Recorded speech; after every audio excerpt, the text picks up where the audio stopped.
నన్ను గిల్లి వెళ్ళిపోకే మల్లెవాన. అట్టం వస్తే అమ్మ అబ్బాని కూడా చూడను. కుమారస్వామి, గోపాలస్వామి, సుబ్రహ్మణ్య స్వామి, సీతారామ స్వామి, నారాయణ స్వామి అని 5 కొడుకులు పుట్టి చనిపోయాక ఈసారి పుట్టబోయే బిడ్డ చంపేవాడు కావాలి గాని చచ్చేవాడు కాకూడదని మొక్కి మరీ పెట్టాడు రా మా నాన్న. నా పేరు లక్ష్మీ నరసింహ స్వామి అని.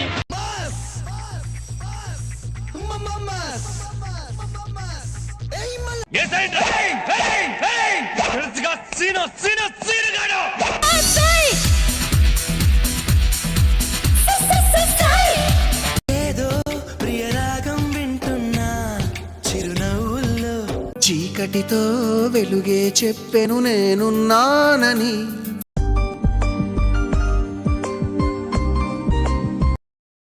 నీ నవ్వులే వెన్నెలని మల్లెలని హరివి. చైల చైల చైల చైల, నేను వెంటపడ్డ పిల్ల పేరు లైలా.